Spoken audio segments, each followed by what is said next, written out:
You won't even be able to guess how I found this guest today. It's a crazy story. I love it. Dave Carson is the owner of a 2015 Porsche 911 GT3. It's a 991.1, if I'm not mistaken. And if you're not a car person, this episode's still going to be interesting. Don't worry, we're not going to go so far into cars. And by the way, the episode's also timestamped. So if you use the timestamps in the description on the audio or the description on the video version, you can use those to navigate the episode. So don't go anywhere. Don't be intimidated by the 2-hour time limit or the 2-hour duration.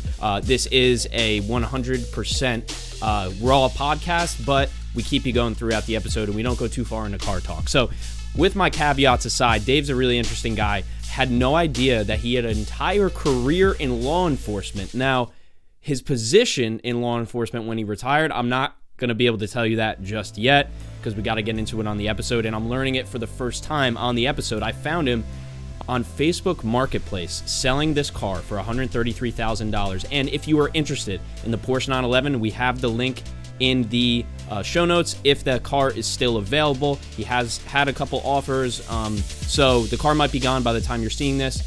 Either way, I'm not in the market for it, not yet at least. Thank you so much for tuning into this episode. This is BopCast, where I interview interesting people who are breaking the mold, and today we're talking about exotic cars and law enforcement with my friend Dave Carson. So I have my brand new friend Dave Carson. Dave, we met in an interesting way I'm going to get to in about a minute, but I appreciate you being here. Thank you. And anytime. And if you could, I just want to set a little bit of context, so however you want to go about doing that, just so the audience can get a gist of who you are before we really dive into the conversation. Sure.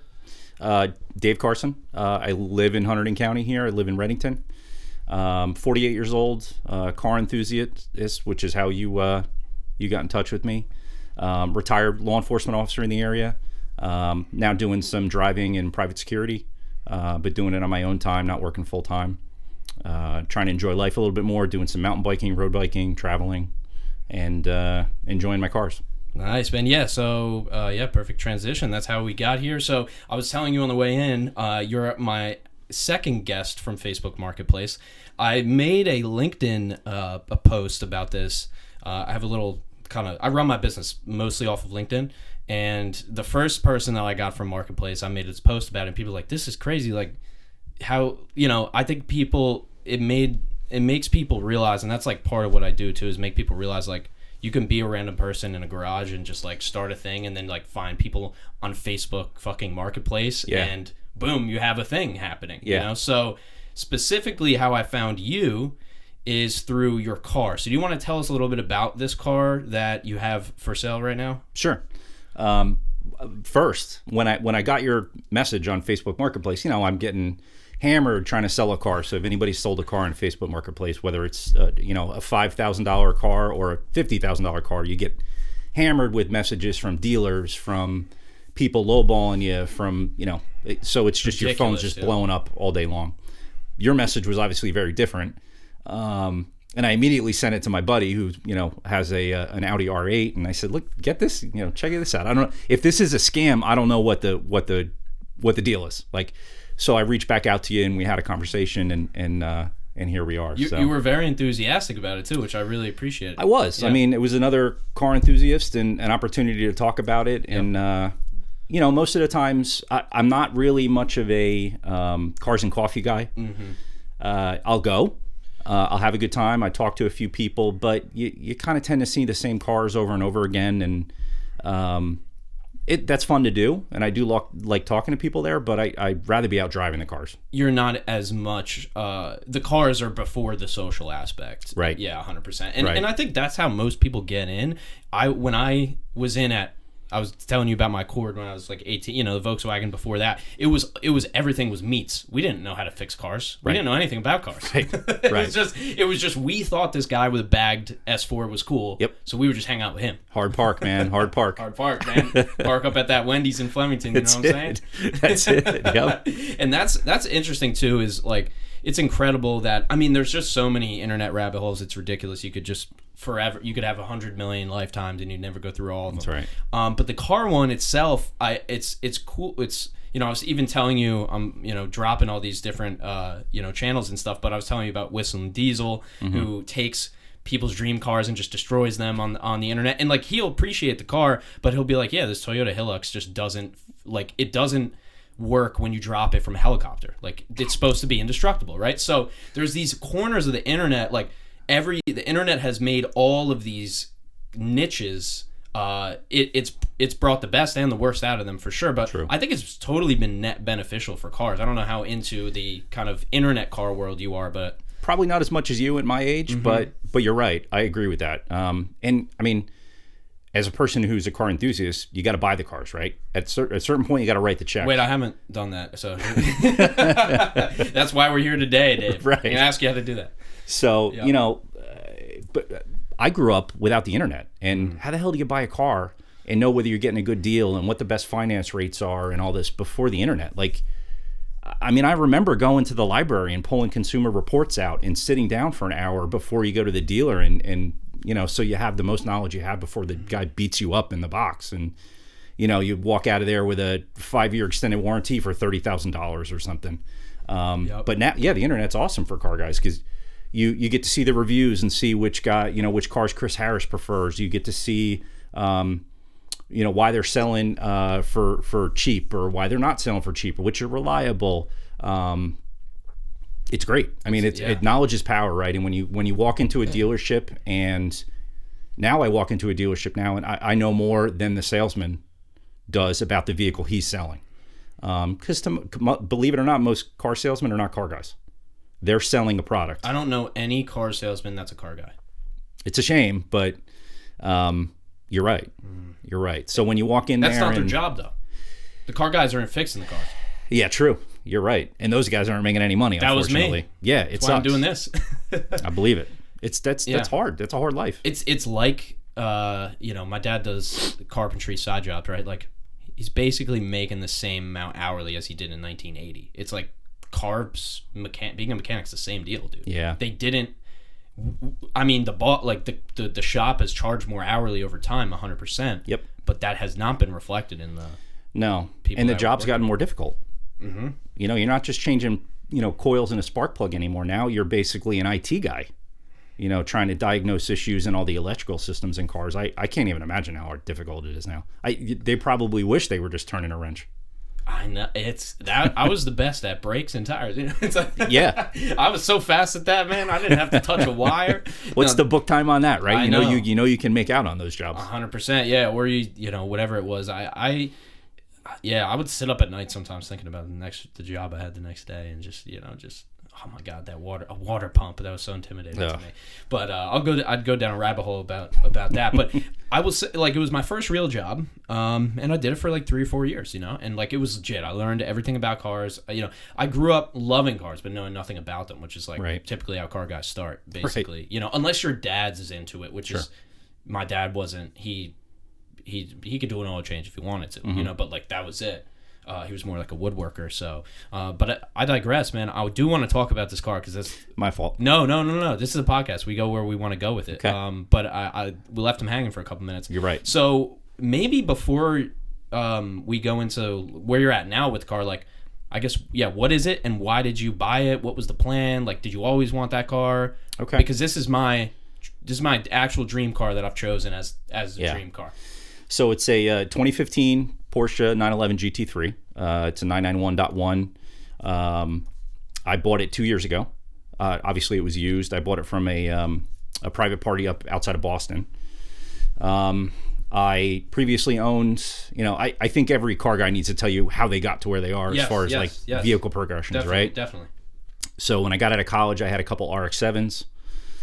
Great cars. The rotary. You got it. But complete pain in the ass. They had some serious issues. They were a lot of fun. You basically couldn't over-rev them. They were like, that was a 9,000 RPM, but that was in 1987. Wow. Redline. Didn't make a ton of power. It was more like a motorcycle engine where you really had to rev it out to get any power out of it. Yep. Great cars, though. A lot of fun. Do you know, like, off the top, the difference between a rotary engine? Because there's also people listening that don't know anything about cars. Okay. So, and if you don't, all good, because I don't fucking know. Okay. So I have no idea. Okay. It's a Wankel. That's actually the official name of the engine, Wankel, Wankel. That was believe it was German engineer. I mean, all engineering starts in Germany, right? Yep. It was the guy who developed this technology. So there's no pistons in a rotary engine. The pistons don't go up and down. There's no traditional crankshaft. It's a kind of a triangular piece that moves in this elliptic. It's interesting to watch, like, the simulated videos of it. It is. Yeah. It is. That moves in this like weird elliptic pattern. Brandon, if you type in rotary engine, yeah, you probably got it. And because there's no top dead center and bottom dead center, this thing just spins in there. The piston never has to go through zero movement, right? Okay. It can constantly move. Why? So it's more, I guess, a symmetrical type of system or power. Yeah, circular. Circular. Yeah, right. Yeah. So there's still, there's an intake stroke and a power stroke and an exhaust stroke, but the piston doesn't stop and change direction between those. It keeps moving. And there's like rubber corner seals in each corner of this triangular piece shape that sweep around the block. Okay. Yep. Did you have to take any of those apart, or is it? God, no. Oh, no.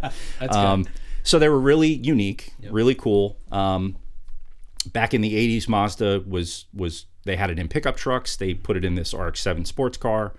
And they were really good at making power. They were really good at revving. But they were terrible with fuel economy. They burned a lot of fuel. And they had this terrible condition where if you started the engine when the engine was cold, right, you could not shut it off until the engine warmed up. Because if you shut it off before the engine warmed up, the engine would flood, and you'd have to pull the plugs and crank the engine to get that raw fuel out of it.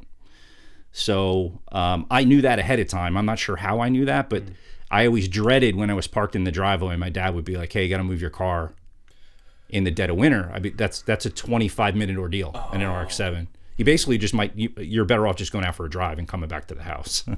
So that's why a lot of car guys like the RX-7s, because they'd be like, "Honey, listen, I can't. I just got to go for a drive. You want to go to the grocery store? I'll see you in an hour." Yeah. Well, you said move the car. I'll be back in half an hour. And my dad actually didn't believe me. He's like, "You're full of shit." Yeah. Like I don't. What do you want me to tell you? Yeah, like, are you going to get it towed to the dealer after it won't start back up? Or? Yeah. But they were phenomenal cars. But it really got me at the time, like the reviews and Road and Track and Car and Driver, they were calling it the poor man's Porsche. Yeah. Because it was kind of modeled after a 944. It's like a Miata vibe, where it's like you get a fun car, but you're not spending $1 million, and it feels quicker than it is. Like right, but they were not cheap back in the 80s. So they were they were almost $30,000, which back then was a good amount of money on a car. Totally. I had one naturally aspirated, and then I had a turbo. Oh, that's cool. Which, the turbos back then were not like now. Like it had like 3 seconds lag before the turbo kicked in, and then you better have the wheels pointed in the direction you wanted the car to go, because it was going. Yeah. So I had a lot of fun with those. Went to the police academy. I had a motorcycle on the side, and I went to the police academy. I sold all my toys. I was poor for a little bit, and got back out and just had a Honda Accord. But then got myself back into a Mustang GT. I had a 2014 Mustang GT with the power package or track package. Is that a 5-liter then? Or? It was a 5-liter. It was the Coyote 5-liter. Yep. It was, I don't know, 410 horsepower or something. Awesome car. Fun car. The 15s were, and we can go back and talk about the dealership experiences, but the 15s were coming out. And I got a smoking deal on a leftover 14. I paid $28,000 for that car, brand new. Bad. And that got me hooked for good. I had that for a couple of years. And then I got a BMW M2. Awesome car. And that was the first car What year was that? That was a 17. Okay. They came out in late 16. And that was I jumped on the internet, was reading all about this. The M3 had gotten a little big at that point, also a little expensive. Yep. They had some issues with the engines with Didn't the M2 motors have issues too? M2s did not. Really? No. My boss got a bad dud. Really? Of a car. Yeah, bad. I don't know the details. But it was I just don't know enough details. But he's not a car guy, so he didn't explain it to me. But apparently there was a major engine problem at under 4,000 miles. Like the car's brand new. Yeah. Okay. But this was probably around. It was probably a 19 and 18. That's interesting. So in 19 they changed the motors. Could have been that then. So he didn't have it long. He's like, nope, I'm going back to a Jeep, and he just optioned out a Jeep. Okay. But he's not a car guy. So 16, 17, 18 M2s had the old N55 motor. It was not, and guys kind of made fun of it at first because it was not a true motorsport engine. But it was really smooth, torquey. It was a lot of fun. Are those turbo? I don't know. They were twin turbo. The twin scroll, right? That was they called it twin power. Twin power. I think they're sequential twin turbos. Yeah, it's like two turbos in one. How? I don't know how they work. I don't know how that me neither. Works, but because there is a difference between twin scroll and twin turbo. Twin turbo. Yes. Right? Yeah. I'm not sure what it was, but it didn't have a lot of lag. It was a really linear power band. It was really nice. It was an awesome car. And then for 2019, they put in the motor in the M3, M4, which was the true S55 motor that everybody loved, but that motor did have had some issues. So maybe your boss got one of those. Could have been. They had issues with twin scroll a lot too. I think at least early on. I know. Yes. I only had one friend who was a BMW guy. Okay. He just had a 328. Like he had a 325 convertible. Okay. It was his dad's car. Okay. And fortunately his dad passed, but he still had the car. Okay. And that was our car in high school, man. That was top down every day. Loved the shit out of the car, subwoofer, not modified. Beautiful. He traded that for a 328 Xi. Okay. So then he had the manual and the all-wheel drive. Nice. And we got in the car, or he got in the car one day, probably a couple months after he bought it, opens the glove for some reason, and he sees this little tuning card. It tells you how to tune, or how to change the tunes. And he's like, the car's not tuned. So he goes in and he does the pedal stuff. Yep. And he realizes the car's tuned. The guy before him didn't tell him. Okay. And so it had something with a V. It's I forget what the popular tunes are for those cars. But yeah, I was thinking boot mod, but there's so much fun one, to drive. I mean, I drove it about 4.5 hours up to Rhode Island, and it was just like had the time of my life. I tell you what, once you drive a German automobile, it's like you get it. Like you get it. And they're not without their problems, and they're expensive, and sometimes they're a pain in the ass. But man, when they work, they're phenomenal. When they work, they're great. Yeah. It's like technology. But we'll pick up back. So you had the M2 at this point. I had the M2 for 4 years. Loved it. I think I put about 17 or 18,000 miles on it, and then I was getting to the end of the warranty period, and I was okay. Do I keep it and hold on to it? Do I get a new M2? And then I don't know how or why I got fixated with GT3s in particular. You know, I had looked at a bunch of Carreras, and I could have gotten a Carrera for $70,000 or $80,000 for a used one. I was looking at all used cars, either a 997 or a 991. My buddy Bill, who owns an R8, we went out to a Porsche dealership in Pennsylvania. They had a really cheap GT3, and I knew that was probably not a good sign, right? Like, there's nothing more expensive in life than a cheap German car, right? That's a clip. That's rule number one. If it's cheap and it's German, it's gonna cost you money down the road.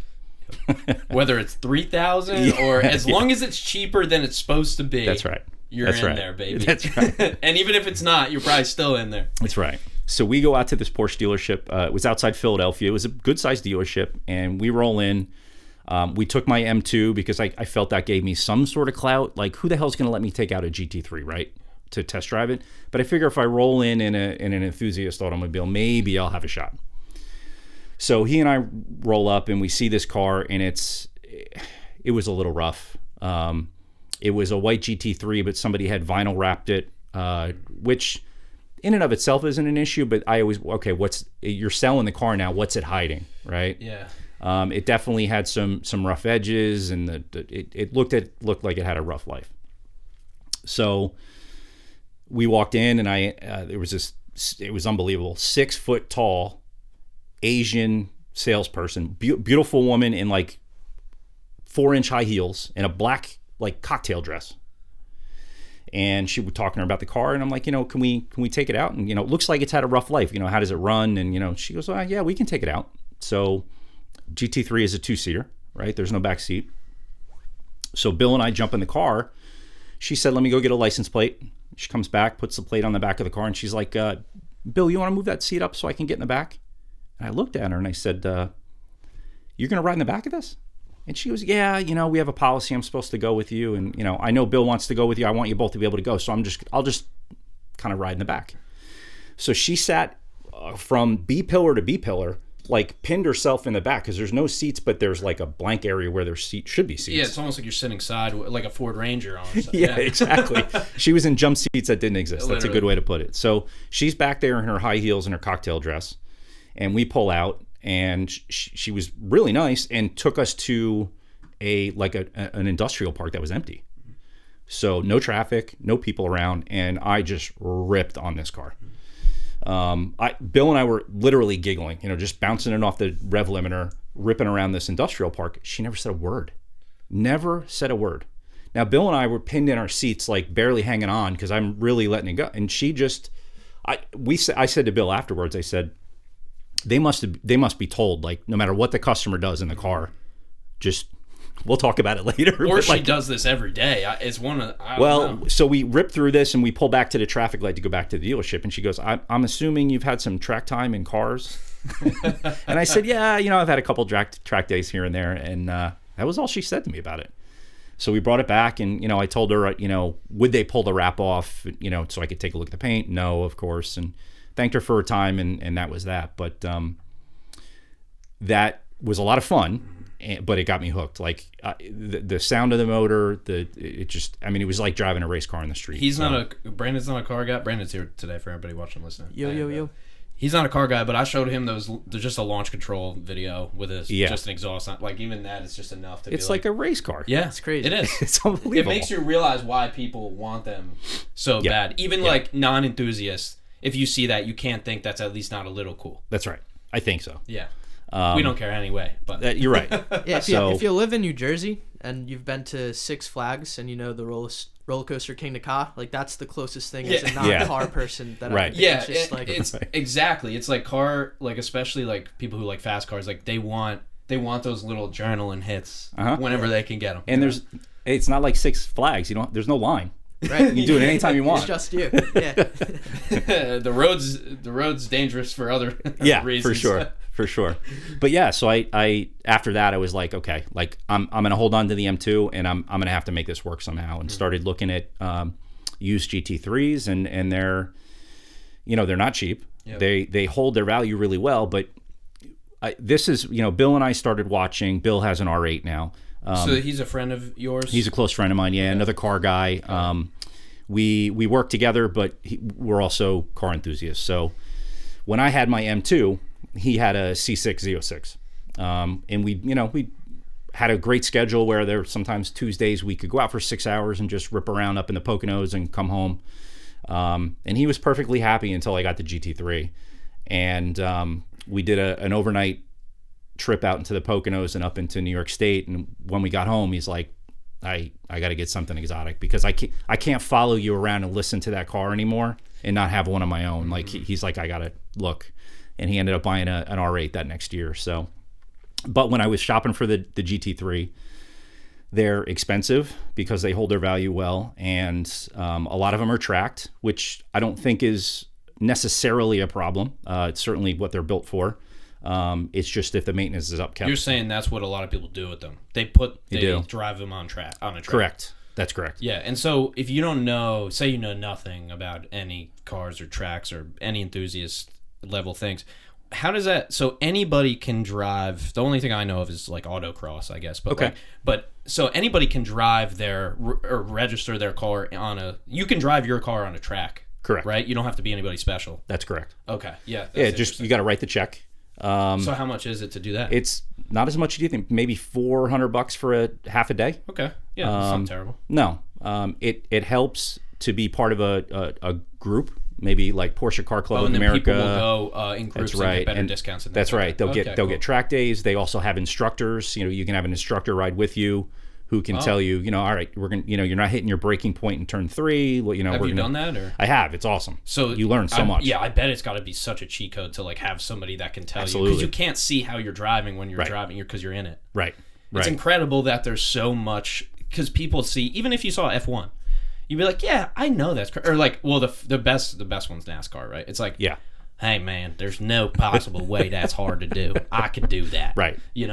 No, you can't. Yeah. Not now, at least. No. It's just they make it look, because it seems like you're driving a car. Like, right. That's like you shooting basketball and be like, yeah, LeBron, dude, I could do. Exactly. It is that. It's you can argue whether they're athletes or not. Totally. But yeah, but they have a skill set. After you drive a 911 for 8 hours or something like that, or you're wiped out. M2, you name it. I mean, take a more uncomfortable car. It's even worse. You're wiped out. You're wiped out for sure. For sure. And it's on the track for sure. Yeah. Like a lot of the things that I learned on the track was you got to keep breathing. You're so focused on hitting your points and that you start holding your breath, and you need to be relaxed. It's like you're working out almost. That's right. Yep. Yeah. You gotta be relaxed. You gotta control your breathing and slow everything down, because you get tunnel vision and you start not looking ahead on the track. You don't see other cars. You don't see the next turn. You're not seeing apexes. You're focused on the fact that you just screwed up the last turn. Well, okay, you got to focus on the 2 turns ahead of you. Yeah, I don't care if people want to consider it a sport or not, but it's sport-like. It certainly is. Because you need to 100%. That's everything. That's every sport. Yeah. If golf is a sport, auto racing is a sport. Driving is a sport, my man. 100%. Yeah, and golf is fucking hard too. Absolutely, it is. Probably the most frustrating thing to do. Yeah, in the last year, my friends are going, and now maybe you've been. I've tried. My dad's 62, I think, or something, but he worked with tools, and then he got more of a kind of desk position / driving. Okay. And he was like, okay, I'm gonna have to go to outings, and then he kind of started to get into it, and we're both terrible, but hackers. Yeah. But anyway, I guess with driving too, you start where you start. That's absolutely. And I learned a lot from instructors that I didn't think I'd learn. Yes, hitting the points on the track, but also like, don't worry about what you're driving. It's more fun and more challenging, and you'll learn more driving a slow car fast than you do driving a fast car fast. I taught Brandon that on the hill. I was telling Dave a little bit about that earlier. Yeah. It's impressive, especially like if you're driving in an area that you're familiar with. You're able to just you're able to use the car to its fullest extent. Yes. I shouldn't be able to scare the shit out of you in an 09 Accord, but I can. Absolutely. Yeah. Like a regular person. Yeah, my friend brought his Corvette up here too. I don't know, it's like a late 90s, early 2000s. Okay. It's the roads, man. It's just so fun. Yeah. You don't even need the GT3. No, you're right. But so you're about to you make your decision now though. I'm going to get this thing. Yeah. So I made my decision. I start shopping around, and it's not like buying a Honda Accord where there's 50 of them for sale in Hunterdon County. Yep. Like I drove to Long Island to look at one. I drove out to Pennsylvania. There was one up in Connecticut that I considered looking at, and they're all optioned differently in different colors, and so I finally settled on this car up in, and when it comes to expensive cars like that, the other thing I learned was you're buying the owner just as much as you're buying the car, right? So I'd have conversations with some people, and it didn't sit right with me. Either they didn't know the car well, and like how do you own a GT3 and not know the car well? How do you not know what services you've done to it and not? How do you not know whether you've ever changed the spark plugs in it? And I don't expect you to do them yourself, but have an independent dealer or a Porsche dealer, keep up on the maintenance. That's a really big thing on the GT cars. Their engine, where a Honda Accord is engineered, the engineers know you're not going to be driving it at 10/10ths, right? The GT cars, the engineers are expecting you to be on track and driving that thing at 10/10ths. So all the service intervals are shorter, right? Spark plugs are supposed to be changed every 2 years. Do they need to be? Probably not. But I don't want to find out that one of the plugs seized in the head and I'm out of $40,000 to replace the motor. Yeah. So all of this little stuff needs to be done. And when you speak to somebody who's not sure or is dismissive about the maintenance, you move on to the next car. It's just too much of a risk. Interesting. It's too much of a risk. You don't think about that. Yeah, these are the things I've learned. So I ended up talking to this guy up in Boston on the phone. We had a long conversation and a long conversation about his history and my history and how we got to, the point of talking on the phone. This guy was a SCCA track instructor out in California, but before he moved back to the East Coast. He was big into BMWs when he was younger, and then he had a couple Porsches, and then bought this GT3. He bought it certified pre-owned from a dealer up there. Knew everything about it. He somehow knew the last owner of the car. I think they worked in the same area. So he bought this car. He had maintained it. He planned on keeping it for years and years. He had done a paint correction, done paint protection film over the whole car, had put $5,000 in maintenance into it that he probably didn't need to. And then another friend of his was selling a GT2 RS that he didn't want to pass up, so the GT3 was for sale. All good signs. All good signs, right? Invited me up to the house to look at the car, and I bought it in December, right? So not a great time to buy a GT car. But I went up there with my friend Bill, and we both had a great conversation with him. It was December of 20, so the middle of COVID. Most things are closed. We're all wearing masks, staying 6 feet apart. But this guy was really cool and let me drive the car up and make sure it was okay, and showed me all the service records, and left the deposit on it and came back a couple days later and picked it up. So, and I drove it home. I drove it home in December from Massachusetts just because I wanted to feel how the car was. I wanted to get comfortable with it. Rear wheel or all wheel drive? Rear wheel. And it's got Michelin Cup 2s on it, which are summer only tires. That's good you didn't have a little snow patch there. Well, the day we were scheduled to go up there was like a 50% chance of snow. And I said to Bill, we got to go the day before. Like, what am I going to drive home in a snowstorm and wreck this thing? Like, there's no way. Nope. And in Boston, they were supposed to get like a foot of snow. Yeah. So the car would have had to sit weeks. So we ended up going up the day before to get it and got home late at night, but got home in one piece. So how does it feel to drive a house? It's not a house in New Jersey, but it's a house in a lot of not a house in New Jersey, I'll tell you that. It's a house in Texas maybe. Yeah. But like, does it feel, I mean, you're driving the shit out of this car, like, you're taking risks, on paper.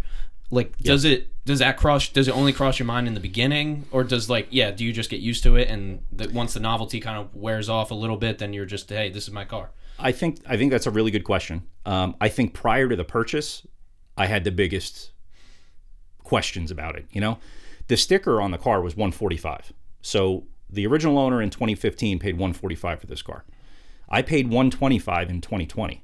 I mean, and it had 10,000 miles on it when I bought it. So that was my biggest issue. I'm like, why the hell do I have to pay $125,000 to get a $145,000 5-year-old car? But the more I I did some online research and listened to some YouTube videos explaining that, like, the first big purchase into exotic cars, that's the big one, right? So I just had to convince myself that you pay the $125, you keep it a couple years, you sell it for damn near what you paid for it, and you move on to something else. And you now that you have the equity in the game, right? I've got the $125 in my pocket. I think you do. I think you just need to jump 2 feet in, and just suck it up, because you just now I'm mentally warped by this whole process, right? Because I can look at a $200,000 car and be like, oh, it's not totally crazy. It's not that far off, right? It's completely nuts. Yeah. But I've convinced myself that it's not. Do you have? Are you like friends with any of your neighbors, or like do they talk to you about it or anything, or like my neighbors are so not car people. I had the C-Class Mercedes, or what are they? I wish like like Envoys. Okay. So my old neighbor walked outside when I had the GT3 home, and the first time I was out washing it, and he kind of like walked by and he's like, "Is that the new Corvette?" I said, "No, it's not the new Corvette. It's a Porsche." And then another guy walked by and he said, "Is that, how many turbos does that thing have?" And I said, 0. Doesn't have any turbos. It's naturally aspirated. Oh, must not be fast. I go, "No, it's actually not that fast. It's pretty slow." And then another guy walked by and he's like, "That car's beautifully good." And I didn't know he lived on the other side of development. He has a GT4. Oh shit! So I was like, finally, somebody in the neighborhood who I can actually have a conversation with. Somebody who doesn't think this is a lawnmower. Yes, exactly. So no, like I think the people in my neighborhood know I'm a little different. I try not to piss them off by starting the car up at 6 o'clock in the morning to go somewhere, but because the cold start's rough. But no, they leave me alone. I leave them alone. Yeah, that's cool. I figured I always gotta ask because I like to see how the public reacts to these. Yeah. Things. What about like family and stuff like, or friends of yours and things like that? Like they knew that you were like, this isn't out of the ordinary for you, right? Or do Not they out of the ask you ordinary. like, how much does that cost you? Like, can you afford that? Like, Some do. anybody, Not out of the ordinary. Everybody who knows me well Yeah. isn't too surprised. well, you had the other cars too and stuff. Right. But this is obviously, I could buy 2.5 M2s for this, the cost of this GT3. Yeah. That's a question I had too. An M2 is not considered the same level as an M3 even, or M6. What is are BMWs ever considered like exotic cars? Or I wouldn't say exotic, but I would say if you bought either a CS model, they made an M3 and M4 CS, or they made a GTS model. There was an M4 GTS. Those are really rare and phenomenal cars. They, when you start get to that exotic level, you're making, the manufacturer's making compromises, right? Those are cars you're probably not going to daily drive. They're a little tight, they're a little stiff, they're a little loud. They might smell a little bit. There's just compromises that most of their customers don't want to make. The small sliver of customers love them to death, right? And can't get them when they want them. It's a cult following. It is a cult following, totally. And like many of these cars. Yeah. Exactly. I think it was a 16 M4 GTS. They only brought like 700 of them to the country. Wow. So, and they've held their value really well because they're rare. There was many more GT3s made than 700. I think it was maybe 3,000 or 4,000. But they're still hard to find. It's not like finding a Honda Accord. So I guess also, yeah. No, sorry. Go back to your question. My family knew I was nuts ahead of time, so not too surprised. My mother's a practical 70-some-year-old lady. I can't get her to upgrade from a Mazda CX-5. But my brother-in-law, it's not an Envoy, but true. This is true. She also knows I didn't buy a Corvette, so I'll give her that to her. That's good. But my brother-in-law is European. He's from Spain, and Europeans just have a better appreciation for German cars. So he's just gaga over my car, and he's a guy I can talk to about, like, he knows the Porsches that his neighbors had when he was growing up, and he knows the air-cooled era back from the 70s and 80s, and so he's somebody I can connect with, and he gets it. Like, he's married and has 2 kids. I don't. I think there's a little bit of jealousy there, but he chose his path. I chose mine. So. Yeah. Well, I guess, that's kind of where I was going with this question is, like, I want to know, first of all, for myself, that it's possible to buy a car like that. But I also think it's equally as important for people who have just regular lives and regular jobs. Like, not every single person you see with a 911 GT3 or a $130,000 car is a deca millionaire. That's right. They're not all like that. That's right. But you see a guy or a girl, mostly guys, but anybody these days in an exotic car like that, and you're like, oh, that person's super rich. It's like, They might not be super rich. They might have made smart decisions. I know bartenders from Atlantic City who are husband and wife bartenders who put all their kids through college, have 6 houses. Like, you can't judge the book by the cover, definitely not, especially these days. But I just think it's important for people to know that, like, it's definitely 100% possible. It is 100% possible. But I will say it needs to be a top priority if that's what you want to get done. Because it's like, how many things for $130,000 are you going to buy except for a house in your entire life? Right. So that for you is, you are of the mindset of spending a lot of money on things you really, really, really enjoy, and this car's being one of them for you. For sure. I don't have any other vices, and this is an expensive vice, but it's one that it while you own the car, it pays you back with enjoyment, right? It gives me a sense of purpose, but on top of that, if I needed the cash, right? If I needed that 125 back because my life situation changed, It's not liquid, but I can get that back. Yeah. I can sell it and get that back. So it's really, to me, it's a little bit of a shell game, and maybe I've convinced myself of this, but you're saving the money instead of dumping that in a 401k. It's sitting in my garage. And no, it's not earning interest, and I don't think the car's going to increase in value, because I want to drive it. I'm not going to polish it with a diaper and not use it. But I know I can get the majority of my money back out of that purchase if I need to. So it's possible. It just needs to be a priority. Unless you have, as much money as possible. So that, then if you could have 10 of them, then all right, maybe it's not a priority. You just want one. That's right. Which are some of the people that you spoke with in searching for a car like that, I would assume. Absolutely. And then when I talked to my friends and stuff, and I was like, man, I feel like I just barely got into the room with the rich crowd. You know what I mean? Like, yep. Because these people I talk to are buying new Porsches every year, or they have 3 of them, or because they have a GT3 for the weekends, but they have a regular 911 Carrera, a Turbo S for the week, to commute in. Wow. So or they have a Ferrari, a Lamborghini, and the Porsche, or they have the Porsche in New Jersey, but at the Florida house they have the Ferrari because it's it's convertible and it's sunny down there, so that makes sense to them, right? So I always felt like I just barely got in the club. But I don't care. I'm in the club and I have the car I want, and I don't need 10 of them because you can only drive one of them at a time. Yeah. I had a conversation at a cocktail party. It was you'll find that car enthusiasts find each other, right? So I was at a cocktail party and ended up having a conversation with a doctor who has a Florida house. He has racehorses. He apparently has 4 Ferraris. 1 or 2 of them were at the Florida house. So he tells me this story about he takes the Ferrari out to dinner with his wife, and they're on the way to dinner in West Palm Beach or wherever it was, and the check engine light comes on halfway to the restaurant. Well, he doesn't think anything of it. He's not going to miss his dinner reservations, right? So he just drives the car and parks it at the restaurant, has dinner, comes back out, car won't start. Calls the dealership, the dealer sends a wrecker, tows it to the dealership, he gets a call the next day. He blew the motor. It lost oil pressure, and he kept driving it and smoked the motor. So he tells me, I didn't know whether I should just sell the car back to the dealership at that point and let them deal with it. It was 4 or 5 years old. It was out of warranty. So he just decided to replace the engine.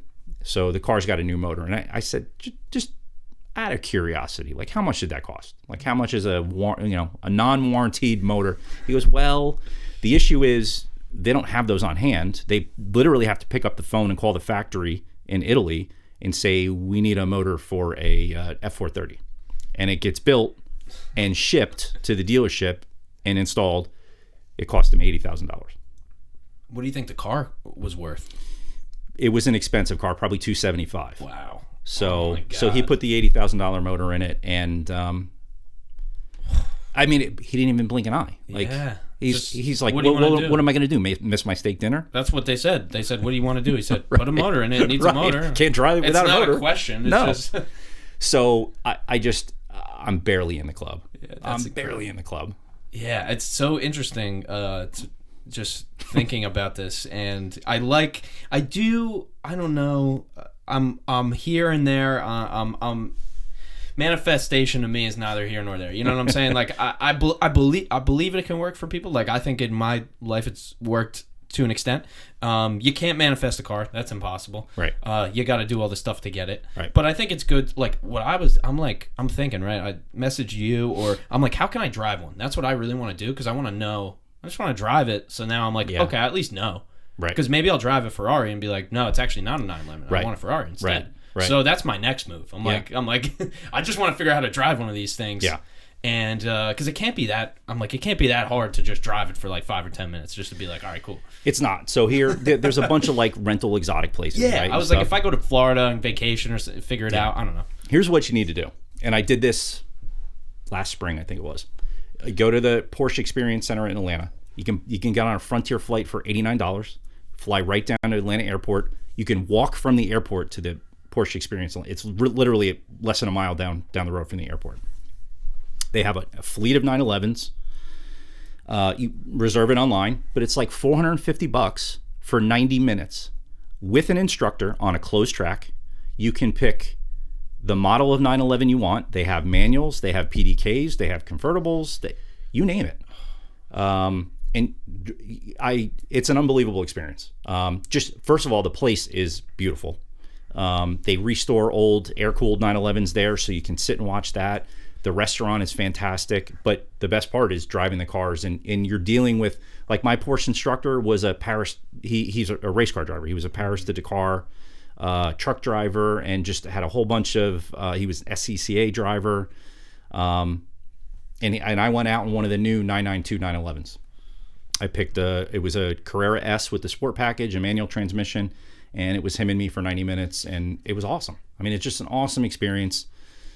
You just get to see the new cars, the new technology, and drive them how they're supposed to be driven, right? No traffic, you're not on the roads, and when you're done, he will make you a better driver. He's going to give you the same tips we've been talking about, but then he gets in the driver's seat and you ride shotgun.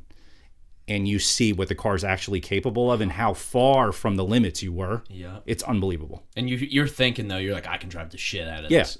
You get done and you're like, I did pretty damn good. Yeah. No. That ego, though. A lot of ego with cars. Absolutely. It happens. Absolutely. I'm sold. I'm gonna do it. My girlfriend doesn't listen to this because it's car one, but she wouldn't get this far at least. Right. But I'm gonna definitely tell. I'm like, yo, my birthday. That's what's happening. It's awesome. I'll buy the flight. I'll buy anything. I don't even care. That's. It's a good time. Yeah, you could. It's a good probably time. Get it done for $1,000 total, or just go for the day and do it, or stay a night and then go. Like that's. I listen. And Atlanta's cool, man, but. I would just love to go for the experience. It's a good time. Yeah, it's a good time. And there's a lot of drift schools, and there are a lot of other things that are kind of popping up. Yep. I always thought the kind of autocross / just kind of driving a Miata on a track. I think that's awesome, man. I mean, just the fact that you can do that. You don't need, and you don't need a car like that to have fun. You can have fun with you actually probably want to have fun. You probably want to max out your Honda Accord and just get to the edges of that until you're when the lower control arm breaks off. That's something. right. I'm amazed how well the Accord is made, because I freaking it should be way more damaged. Right. My friend had one in high school. It was a 92. It was his dad's. We were 17. I mean, we beat it was either braking 100% or throttle to the floor. Yes. Everywhere we went. That's how you drove in the beginning. That's how right when you got your license. That was driving. Everything was a race. Driving. Everything was a race. Yes. We beat the piss out of that thing for a couple of years. Yeah. And it never missed a beat. Never missed a beat. It was unbelievable. Mine's got a noise that's been going on for a long, and I was I worked in two shops. The second shop, I brought it in one day. I was doing alignment on it or something. The guy's like, "What's that noise?" And his actually his name was Dave too. He was the older mechanic, head mechanic, Okay. 5-bay shop, okay. kind of a little bit bigger. And I said, I don't know, Dave. What do you think? He's like, honestly, I have no idea. He's like, but that would worry me. Yeah. And that was 3.5 years ago. Still doing it. Hasn't gotten worse. Nope. It's probably the timing chain cover. I did the chain. You did? Yep. And the tensioner? Yep. There's one tensioner I didn't do. Then just keep driving. Yeah. I did all the tensioners except the one that wouldn't come off. No. Oh, well, actually what happened was the car's making the weird noise on startup. Okay. And like and then it would start. Okay. And so I'm like, it's probably not the starter. I'll do the timing chain. So, but it had 180,000, 190,000. I'm like, let me just do the chain. Yeah. Whatever. It's 12. It took me like 12 hours with my boss, and we just did it together. And went to start the car, same noise. And then I pulled the starter out, and the starter was bad. So I did the chain, trying to fix this weird noise that ended up being the starter. But I don't know. I don't regret it. The car's got 215, 212 on it or whatever. That's awesome. And it's got it's a baby. I did the chain, but I've done everything else. I've done everything on this car except the two things that haven't went: the power steering pump and the alternator. And they're right next to each other, and they're right on top. Okay. So I'm like, even if I have to do that at an AutoZone parking lot, that's an hour. It's an hour. It is what it is. So I love it. There's just something about there's something great about having a car you don't have to worry about. And there's also something that the only thing that for the for the 3 non-car people who have stuck with us through this episode. There's something about knowing how the car works. I'm not saying you have to know how to fix it, but at least understanding it, that peace of mind of me being on the side of the road versus somebody else is like because it could be something actually really simple. That's right. It never is. No. But it could be. And I could, or I was waiting until I didn't have to change a tire on the side of the road for, I think, until last year. So it was like 7 years of driving, and I'm waiting every day. I'm like, I'm like the pit crew, dude. I'm like, I got everything in the right place. Yep.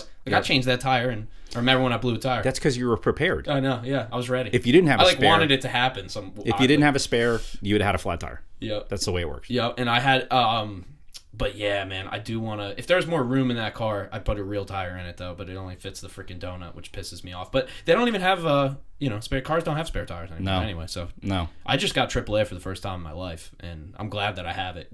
I got it to tow the Lexus that I have, because I just needed something to tow the car. Okay. It cost me $100. That's smart, yeah. Yeah, I would never. $100 for a year? Yeah. The premium, that's the 200-mile one, is $100. Wow. The one below, it's $87. How are they making any money on that? I have no fucking idea. I get it's like Planet Fitness, right? You have 10,000 people at $10 a month. You're making $1 million, and nobody shows. 2% of them show up. Well, the first week they all fucking show up. Yes. Oh, it's incredible, man. I've been learning about all these businesses. So Planet Fitness, legitimately 10,000 memberships per place. I believe it. It's crazy. How many do they fit? I don't even think they could fit 100. 100 would be packed. 100 would be packed. So you have that, right? So you have 99.5% of your customers never showing up. That's right. It's just all these businesses. I mean, Chick-fil-A is another one. My friend works for Chick-fil-A now. Okay. And they make more money in a day than McDonald's and Starbucks combined. Wow. Any given day.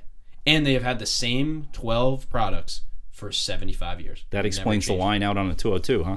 I guess so. Everybody freaking loves it. They love it. It's amazing. I don't know. I'm a Wawa tried and true. Okay. It's just easy for me. I like chicken sandwiches, but yeah. Chick-fil-A's good, but I'm surprised to hear that they outsell Starbucks. Wow. Yeah, crazy. And I mean, I think they said it's like 50,000 applicants a year to open them. Okay. That 50,000 people who apply to open one. They want a new franchise. Apply to the franchise. And you can make my friend who works there, he said the owner probably makes like $500,000 a year, but they also have to do their own advertising costs. So then you bring that down, you make a couple $100,000 a year. Okay. But that's how you move up in Chick-fil-A, because you get to the point where then you just have to apply to own one. And then but it's still franchise, so they still take some of your top line revenue. Okay. But it seems it's crazy. It's kind of crazy to think about all these things that all these places we go, whether it's McDonald's, Starbucks, somebody's making money. Oh yeah, a lot. And there's this whole back end. You don't realize that a good Chick-fil-A is going to make, I don't know, $20,000 a day, $30,000. I mean, whatever. I was just at maybe you heard of this, the in Edison, the race. K1 karting or whatever the new, the indoor karting with the multiple levels and all that. I just went. How was it? Interesting experience. They're open, fully open, but they don't have reservations yet. So you're fucked. We drove, however far it is from here, and then our friends drove from South Jersey, and we get there and they're like, we have no races left. Oh my God. Yeah. So they close at 11. We got there at 8. So we're like, okay. So then we went to Top Golf, and then we put in a name in there. Then we went back. So what you have to do is the people drop out of the races. They put I guess they're in, and then they'll leave or something like that. Okay. So you just have to stand next to the cashier and just wait. And they'll be like, oh, we have one. Do you want to go in this one? And you just have to stand. It's super inefficient. Okay. But they have, I guess, multiple tracks. I think it's 2 or 3 tracks because they have multiple levels. They have a low level, medium, and then a pro. Okay. And the pro is the fast one. That's probably 35 miles an hour or something like that. Okay. I was on the medium one. they have a boost button, so you can boost, but that's only on the pro one. So it makes you, which is more money, and it's 7 minutes. So it's $30 for 7 minutes. Okay. And you're in there with all experience levels. Right. So you're getting in there. I'm on everybody. It's like driving on the Parkway. It's driving on the Parkway. I'm on y'all up. I'm like, I'll pass you on the Parkway, dog. So yeah, man, it was fun though. So it's electric. You just got a helmet on and a little go-kart, electric go-kart. It was fun. I I passed a lot of people that have no idea that you're not supposed to hit the brake, you know? Right. They because I asked the guy, I was like, how do you actually win this shit? You know, I asked the guy that worked there. He's like, just don't hit the brake. Hit gas Be smooth. Yeah. Slow is fast. Yeah. Exactly. Is it carpet? Is it concrete? It's It's like painted concrete, probably. I think it's painted. Yeah, it almost looks like that garage flooring. Okay. A little bit. Like an epoxy coat. Yeah, it looks rubber. Like, it almost looks like it's not. I believe it's concrete or metal with the rubber. Some kind of rubber on top. Okay. And then, yeah, I felt the tires. They're regular, like, stock car, thick, you know, no tread tires. Okay. And they have these big bumpers on the outside. Right.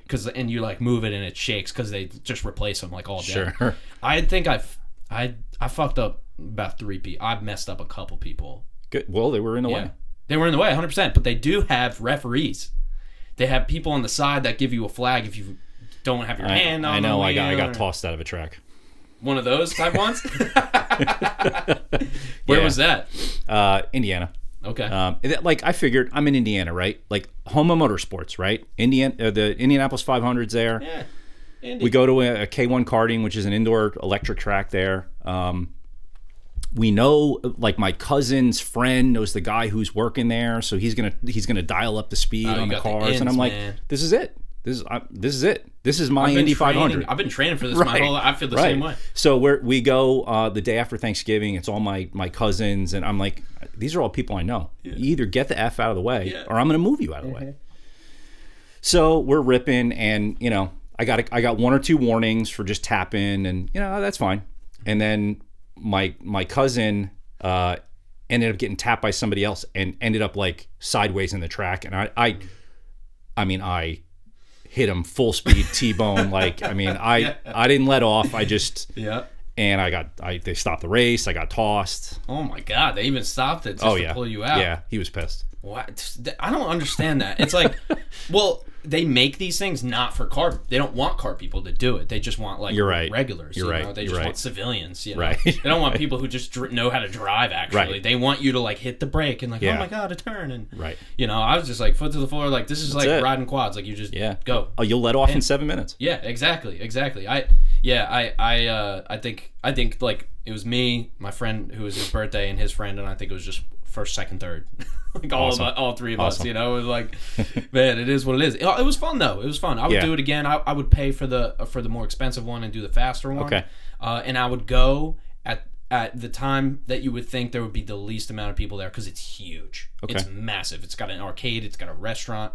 Okay. It's big. It's fun though. Worth it. I'm gonna head it up eventually. Yeah. I'll probably get thrown out. You should. Why not? So, I don't know how far down this rabbit hole we're gonna go, but so were you said law enforcement? Were you police or police? Yeah. So police officer? Yes, sir. Locally, or you don't have to say where? If you Raritan Township. Raritan? Okay, yeah. Cool. So did you had to apprehend some fast cars at times? Did you have any of that or? Yes, but not as many as you think. It's funny because there's a friend of mine who he's a cop here locally in Hunterdon County, but prior to working here, he worked in California.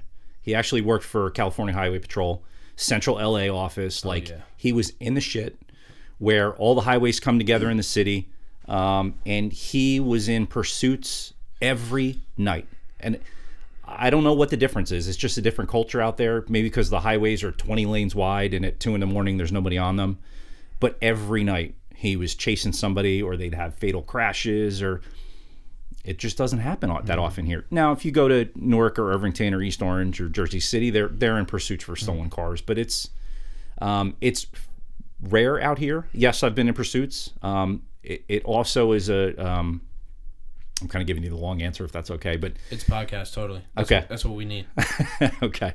The Attorney General policy on pursuits has changed a lot over the past 25 years about what crimes we can pursue for and what we can't. Especially like illegal vehicles like dirt bikes and quads. Correct. And then motorcycles is different. And then correct. Cars, yeah. And then, I mean, for half of my career, we could not pursue for a stolen vehicle, for a stolen car.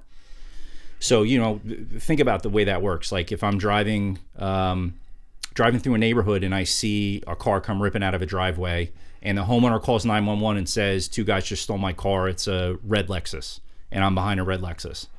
I turn my lights and sirens on, and they take off. I can't pursue them.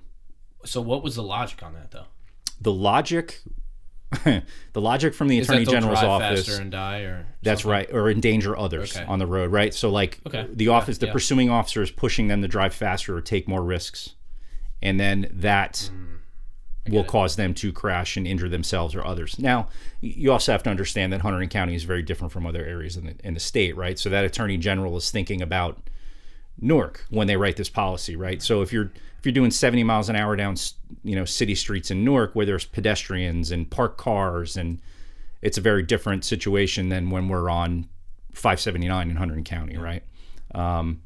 But nevertheless, the policy applied. So we didn't, we had our hands tied for a good portion of my career, but early on in my career, there were ways around that. True, there was a little bit of a loophole in the policy that said you couldn't pursue for stolen vehicles, for drug possession, for criminal mischief, even for shoplifting, a minor shoplifting you couldn't pursue for. However, if they were driving the vehicle in a way that endangered the public or you thought they may be intoxicated, you could then pursue them. Okay. So you basically would follow the vehicle, and I mean, nobody who's being pursued is using their turn signals and staying in their lane and driving the speed limit. So, they're passing cars illegally, passing on the shoulder, running stop signs and red lights. Well, that's endangering the public. So now you could pursue.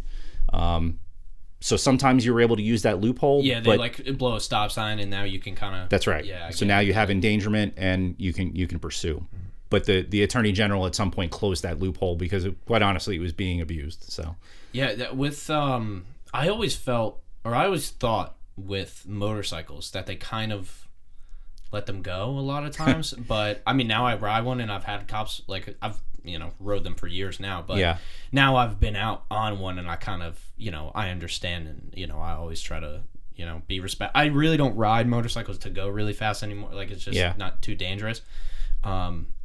I have my moments, but I always thought, I'm like, I've never seen a motorcycle pulled over. I'm like, they must just be too fast, or as a kid, that's a lot of it, and I mean, you don't want that's way worse than a car for the most part. Yeah, you're probably gonna die. So it's an interesting. I think this is where, as a car enthusiast, I look at situations differently than 80% of the cops on the road. Right? When I see a motorcycle going by me, I can give you an exact situation. Sitting on Route 12, right, wide open, and a car goes by, a Suburban goes by me at 65 and a 50. And I see a woman talking on her phone, and she's got 3 kids in the back. That's a car that's going to get stopped. But when a motorcycle goes by me at 70 and a 50, but the guy kind of nods me or gives me 2 fingers and there's no other traffic on the road, which presents more danger to the vehicle operator, the occupants, and other vehicles around them. To me, the Suburban is more dangerous, right? Yeah. It's going to take longer to stop. It's not as maneuverable. She's not paying attention, and she's also got kids at risk. That's a situation, to me, that I'm going to stop that vehicle before. If the motorcycle goes by me and he's not riding a wheelie, if he's got a plate on it, if he's not acting like an idiot, he's really not. I mean, I know he could have gone by me at 100. So that's somebody I'm gonna give a little bit more room to.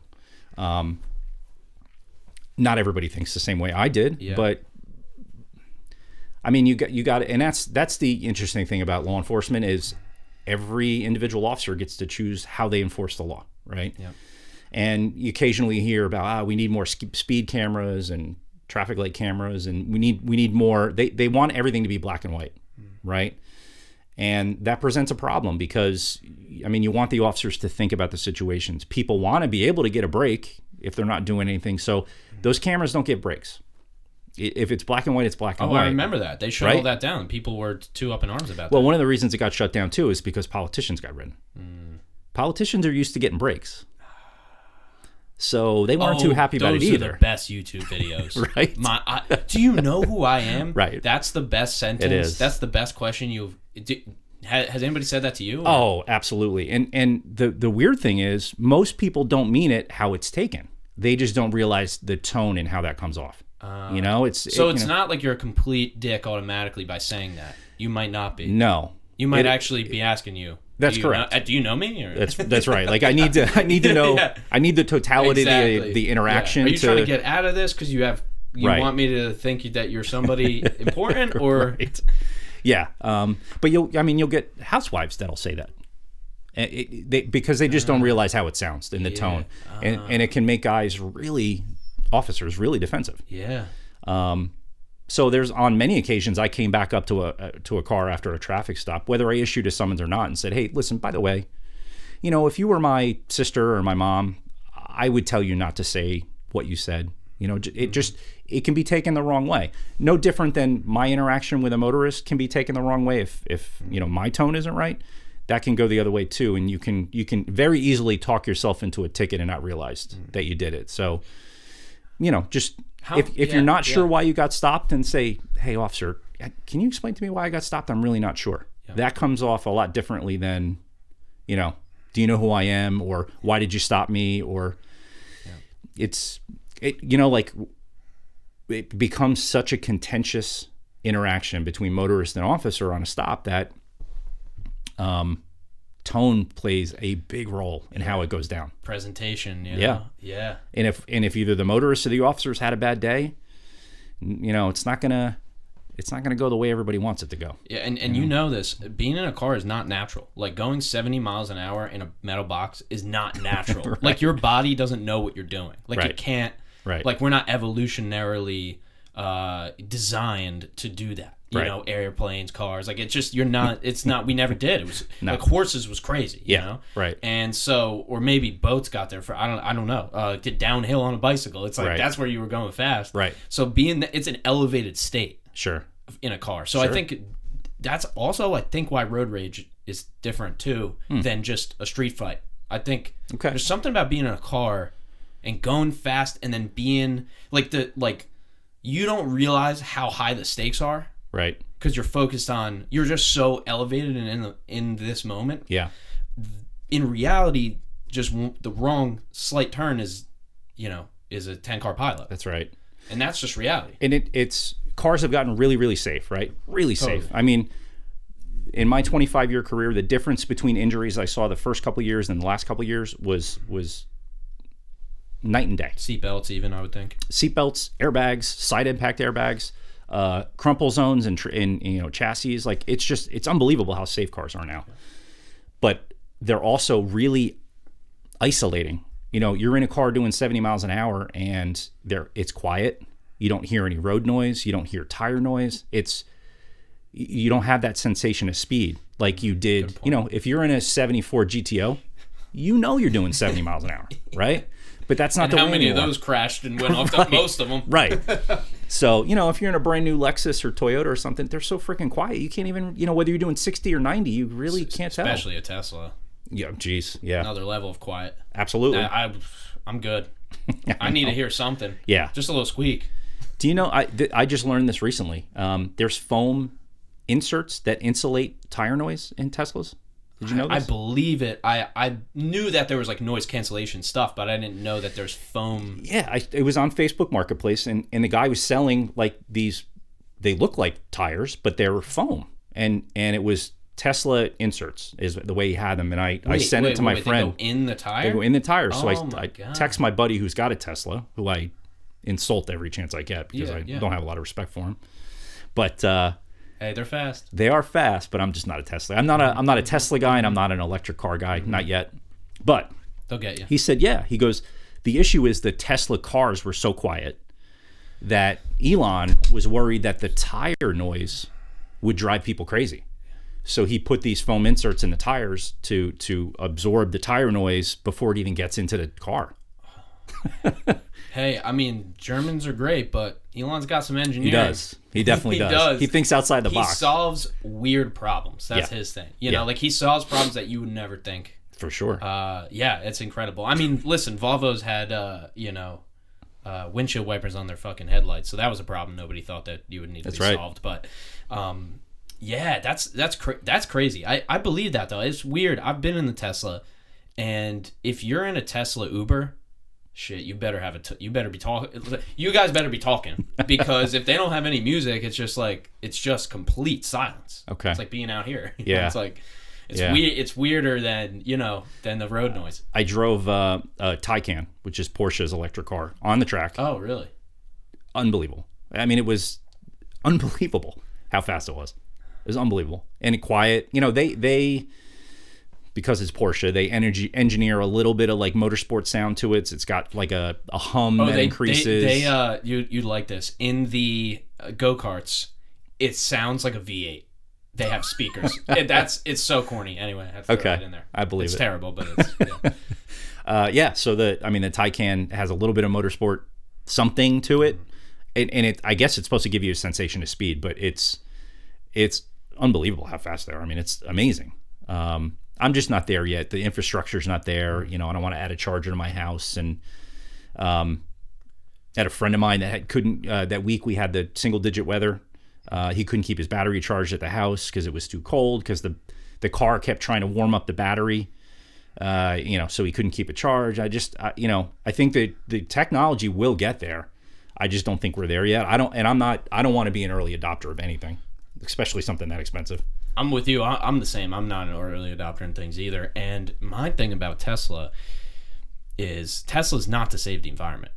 It does say, because we looked this up, it says if you look up Tesla, the Google search result says clean energy. Okay. So you click on the Google search result and it brings you to the Tesla main site. Okay. You start scrolling down. There's not one thing about energy or saving the environment. Like there's certain little titles like that they use, but there's nothing. Like my thing is that Elon's never said, like he's never said that. Tesla's never been Tesla is cool. Tesla's a cool thing. It's a new thing. It's like crypto. Yeah. Tesla's the crypto of cars. Right. It's cool. Nobody really knows if it's going to work. We're all like, There's no regulation. Yeah, there's no regulation. Yeah. But Tesla electric cars have been around for 100 years. Right. And we looked that up. Right. 1920s. Yeah. But my grandfather was telling me about electric milk trucks for my whole life. No kidding. Yeah, and he's like, if you think that this is gonna do anything, like, he's like, this is not the solution. This is just another option. You know, That's fair. Solar versus electric versus or versus oil wind power or wind power. Yeah. Exactly. This is wood burning stove or oil heat. You know, it's different. It's not. It's pros and cons to each. For sure.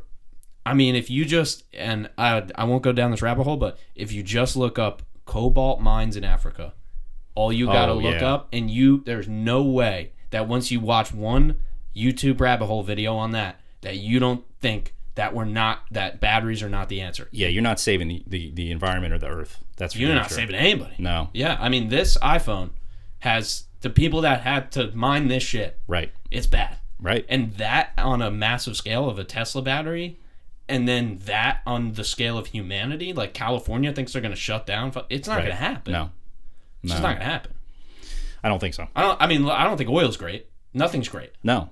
Like you said, everything has compromise. Yeah. That's right. That's it. That's how I feel. But I'm like, anybody who's thinking this was about the environment, it's fucking nobody's driving. They put on their license plate, if you drive a Tesla, they'll put on their license plate like, no gas. Yep. You know, they'll put all these dumb license. They don't give a shit about that. No Tesla driver cares about that. You got to be kidding me. You know why? Because their wife drives a Tahoe, V8 Tahoe. You're probably right. Everybody with a Tesla has 3 cars. That's right. It's like, that's not it, dude. No. That's my rant. I'm with you. I'm with you. Yeah, I think they're really cool. Like, I really like one. I would get one. Like, I would totally get one now. And it's kind of past early adoption. I mean, it's like 7 years old. Like, there's like 2011 Teslas, I think now, but they're not cheap. No, they're not. There's also no cheap EV. So how the hell are we going to save the environment if nobody that can afford nobody can afford one? Right. So too many issues. I agree. We'll get there. It might be more viable in 10 or 20 years, but when my buddy with the Tesla drove from Boston back down to Jersey, he had to stop twice. He had to find charging stations and stop twice to get back to New Jersey just from Boston. It added a good at least an hour to his trip. Yeah. If they do it with the fleets, I'll start to believe in it more. Right. If that's been my metric, right? It's like, this is an interesting point about Chick-fil-A too. If you want to invest in real estate, just go where the Chick-fil-A is, because they know their medium income value is super high, much higher than all the other restaurants. Okay. But where was I going with that? Chick-fil-A. What was I talking about before that? God damn it! Somebody help me. It's okay. You were talking about Something with cars. In the you right were talking about real estate place. and where the median income was higher. Yeah, I know. I got that. It was a car thing about that. Anyway, I lost it. I'm not a pro, Brandon. Oh, you were talking about Amazon. If The Amazon trucks. if Amazon, it's like Chick-fil-A with your real estate, right? Thanks for saving me. If the Chick-fil-A puts the location in this place, it's got a good median income, right? If Amazon, if their fleet is electric or carbon monoxide or freaking some random hydrogen, whatever. They figured it out. If they figured it out, I do trust it more. It gives it legitimacy. I'm for like, sure. Chick-fil-A, you're over here. Like, is this neighborhood really coming up? Right. Maybe I'm behind. You know, not that I do real estate, but so it's the same concept. Yeah, like the proof of concept is once you do it for 100,000 Amazon trucks. Yeah. Then I'll okay. Yeah. It makes sense though. They drive it in at the end of the day. Like the truck battery can die because they just drive it in. They'll have. By the way, all electric cars will be wirelessly charged. So they'll drive it in, wireless charging. Then they'll just get in the one next to it, hop in. That's it. Yeah, there you go. Yeah. So you don't actually have to have a long distance. Right. You know. Right. I don't know. Crazy. Post office too, but the issue is that's government. They'll screw it up. Yeah, they're not early adopters. No. No. They're not even late. They're like No. they're not even adopters. They don't even adopt anything. No. But you got to give it to them, Brandon. You got to find out what the. Maybe you know this. The mail truck. What the mail truck is actually called? It's like an LRV. LR lifetime. I thought. Yeah. Something. We're close. Full life vehicle. Something like that. The actual model name? MRV. Yeah, the actual model, because it is the name of the. It is the model. It is the model. Is it a Grumman Grumman LV? Grumman. Is that what it is? It was more complicated than that, but yeah. Yeah, I thought it might be one more letter. Like you're saying. That's all I'm seeing here. Grumman. Long life vehicle. There you go. Yeah, or LLV. That's what LLV stands Long for. life. Yeah, those things have been on the road for 50 years. So maybe maybe the government, maybe mail truck, the mail USPS is a good metric for this. Yeah, but forever stamps have like doubled in the past 5 years, probably to pay for those stupid trucks to keep them on the road. Dude, I see these stamps.com fucking ads. I'm like, who's buying stamps? Right. Not me. What are you mailing? Shit. I know. They must sell other shit. I guess. I watched an interesting podcast though with a guy who was doing credit card fraud. Okay. And he's had a lot of stamps because he was the UPS the guy who worked at UPS busted him. Okay. Yeah, it's crazy, dude. Crazy story, but I should try to get that guy on shit. But yeah, man, if the Postal Service or Amazon or one of those, then I'll believe it. Then you'll pay attention. Yeah, because they did it right with the LV. Yeah. I'd love an LV. They would be great. How much could they cost? They are just really tough to get because I think they never die. Right. I've seen a couple of them though. People build them. People build them themselves. Put like piecemeal them together and stuff. K24s in them and LS swap them and stuff. Yeah, there's even better. Fuck a K24 at that rate. Right. I don't know about you, but I always wanted just like a 90 Civic with just a worked like 4-cylinder in there because I know friends who had them and they're so fast and I love watching them be Corvettes. I'm just the opposite. I want a mint Civic Si in that dark blue color that nobody has molested. That that a guy like you hasn't been able to touch. Yep. But they're like $25,000 now. Yeah, I love SIs. So a little LV backstory. Let's go. So the service began in '86, and the Postal Service had ordered almost about 100,000 of them, and at that bulk of a cost per vehicle was about $11,000. So per vehicle. Yeah, 11.5 about. Yeah. I wonder if we can find how many of them are still on the road. Yeah, let me see. That's a big cost for the old gov. Actually, not. They dumping shit in the fucking Ukraine like it's on Yeah. I know the vehicle is scheduled to be replaced because Car and Driver or Road and Track did it. They actually reviewed the new replacement mail truck. Oh, no way. Yeah. Oh, so and they reviewed it like it was a Ferrari. They ran it through like all the same tests. Acceleration tests. They ran it through like a skid pad, everything. It was actually really and comical. let's do that too. Brandon is the new one. Let's check out the new one too. How do you feel about people driving cop cars that aren't cops? Did you pull anybody over like that? No, not just for that. We had a couple guys in town that were problems. Okay. They were involved in some criminal activity that happened to drive old Crown Vics. Why do they like those? I don't know why they like those. Those things are bulletproof. They are really Legit bulletproof. No. No, but the 4.6 is super bulletproof. Modular motor ran forever. Parts are cheap as hell. Yeah, I had a Grand Marquis, dude. Yeah, so they're awesome. My grandpa gave it to me. So, and they're cheap. They're cheap at auction. I think the one thing people forget is like if you buy one at auction with 100,000 miles on it, it's like 300,000 real miles. Totally. Because they sit and idle. Yep. Cops farting them all day long. Yep. And then every mile's a hard mile. So, but they still run forever. That's why I've always been weary about ex-cop car. Yeah. But man, so Austin Huffman, the guy who owns that exhaust company that I was telling you about, he's got an Explorer right now. Okay. And it's got lights and everything. Okay. And it's a cop car. It looks legit. But he has the matte black, his company logo, but matte. Nice. Matte black on black. So you can see it, but you can't. If you're driving, it's a cop. You think it's a cop. Yeah. And he just has the lights for shows and stuff like that. But so cool though. I love those Explorers. I just think they look. Is it the new Explorer? Yeah, I mean it's probably a 20. They're sharp. They're really nice. They just nice. look great. Yeah. The Durangos are cool. They're not bad. They didn't do it. I'm really impressed with the Explorer because they never had a body style that I liked. Personally. Not up until this one. No. This the one original Durango versus original Explorer. I'm Durango all day. Absolutely. Yeah. Absolutely. The Durangos are nice. I've driven everything, right? I was in the academy with a squareback Chevy Caprice. Mm-hmm. I got out of the academy and my first car was a 96 bubbleback with an LT1. And then I didn't start here in Raritan Township. I worked in Fanwood when I got out of the academy. Came out here in 99 and it was a fleet of pretty clean Ford Crown Vics.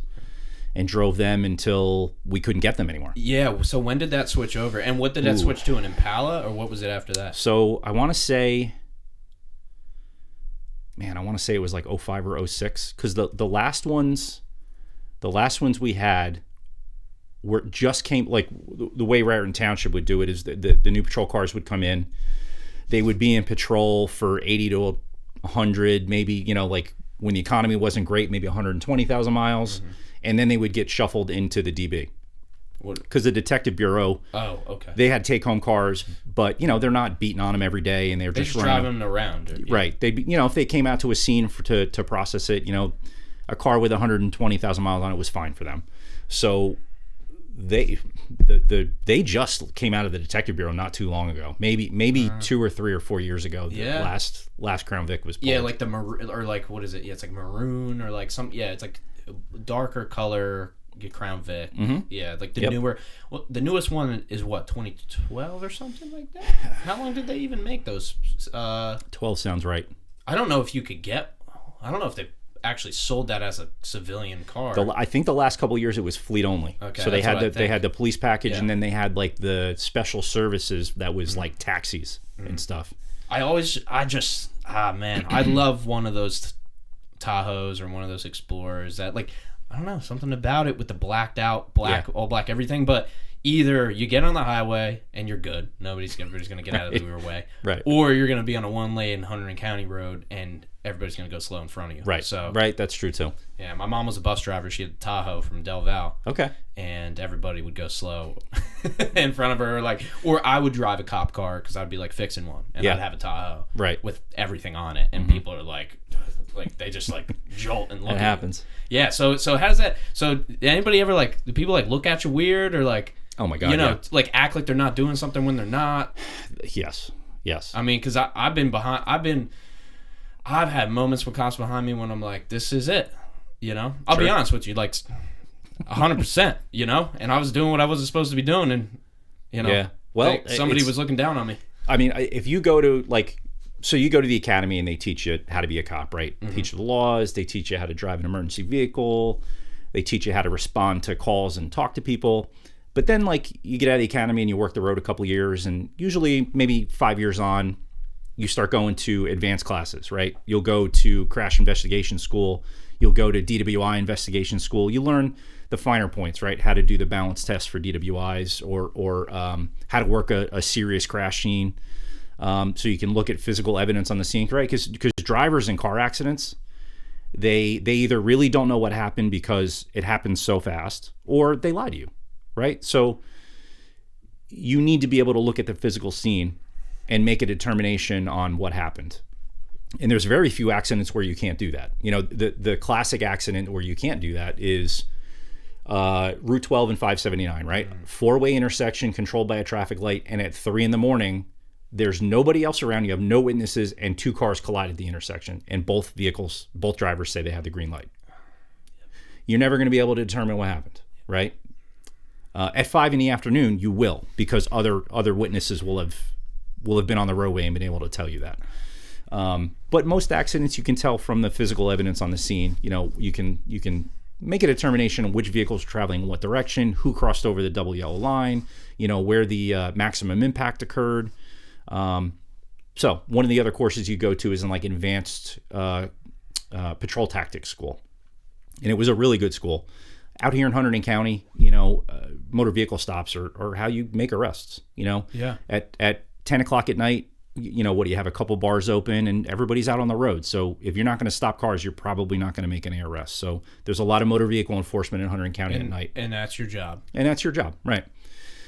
So one of the things they teach you in advanced patrol tactics school is to just sit and watch people, watch drivers. You know, sit on the side of the road at an intersection. Don't hide. You know, make your car visible, put your headlights on, and just sit there and watch people's reactions. Because I feel like that's what people want to know. Like, what are you looking for if you're a cop on the side of the road and you're just what are you looking for? You want me to give away all the secrets? As many as possible would be great. You're out of the force, man. It's okay. Right. I know. You're right. It's just the guys below you now who got to deal with it. That's true. Listen, even if there was cheat codes, people are still there's enough people doing bad things. You're right. And you know what it is? Even if I tell you them, yeah, you're still going to do most of them because it's human nature. It's psychology. Well, it's that thing of how many laws do we break in a day, right? Like, however well, many, that too, yeah, right? Yeah. So the issue is not why do I stop the car? There'll always be a reason to stop the car, right? Tail light out, they didn't use the turn signal, loud exhaust, tinted windows, whatever the case is. There's usually a reason you can stop a car on the road for. The issue is I don't want to waste my time, right? I don't want to stop your mom at 10 o'clock at night after dropping somebody up. Like she's not doing anything. She's not drunk. She's not transporting drugs.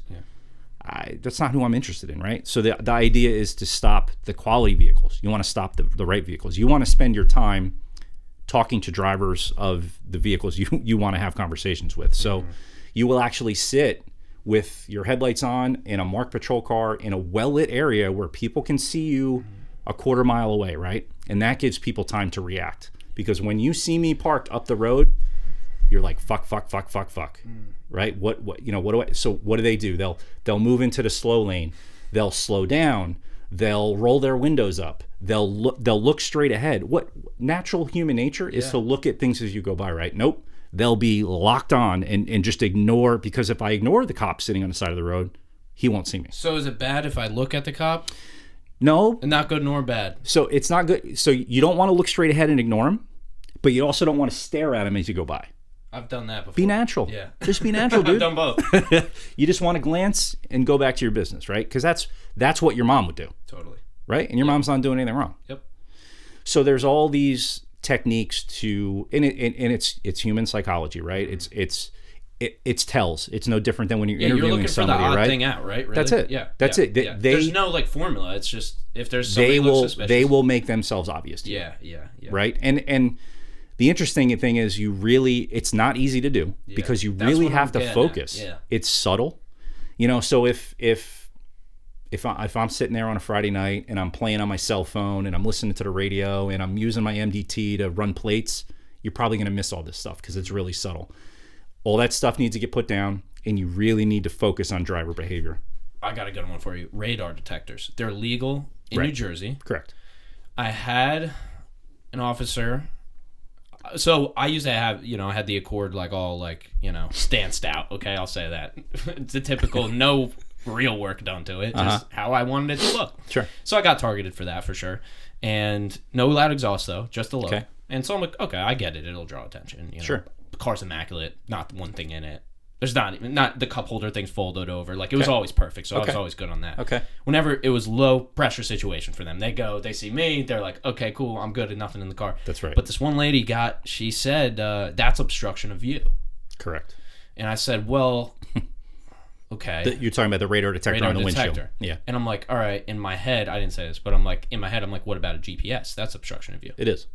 So I'm like, okay. I'll just say, okay, great. She runs my stuff. She can't give me a ticket for anything. Comes back.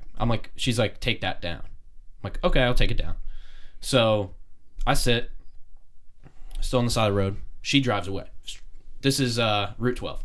Okay. 29. This is 29. Trooper on 29. How did I know? Yeah, crazy concept. So I'm driving. So then I'm driving away. Probably minutes after she pulled me over. Like, was she like this big? I don't remember. She wasn't like pocket size? I don't remember what she looked like at all. Yeah, it was probably 4 or 5 years ago, something like that. They had a pocket size one who just she tried to get into a lot of shit. It was almost like she was overcompensating. Oh no, she wanted me to give me a ticket. She just couldn't really, like, I would have. I'm not. She's trying to bait you into it. Yeah, and I'm not a pull out my phone and record you guy, but like totally, I would go there if you were being a dick. I would go there. I'd be like, all right, officer, you want to give me a ticket for my radar detector, even though it's a GPS is the same. Like, right. If I would have went there if she brought that energy, but right. she didn't bring that. She just was looking. I got pulled over many times in that car for just the cops just looking around. Sure. They just want to see. And I go, got everything respectful, windows down. So she pulls away, and now I'm driving. She passes me again. Now she's passing me. I didn't take the radar down, right. But she didn't turn around again. Okay. But yeah, so it is technically obstruct. So you want a built-in system. That's what basically. Right. So. Do you use them? I do. Okay. I have a radar detector in the GT3, just because I want to get slowed down to some reasonable speeds before I pass somebody. Totally. You know what I mean? Yeah. So. I have one. To circle back, it is a violation, and she could write you a summons. Really? So here's the issue, though, right? It is technically a violation, but and by the letter of the law, it is. Yep. You can't have anything attached to the windshield that's not issued by the government inspection sticker. That's really the only thing that's allowed to be there. Yep. There was a landmark case. I shouldn't say landmark because it's not that big a deal, but it was a bright line case that was issued by a judge. Somebody had an Easy Pass attached to the rear window. Officer made a stop, wrote that ticket. It was challenged in court because, the challenge was it's issued by a government agency, right?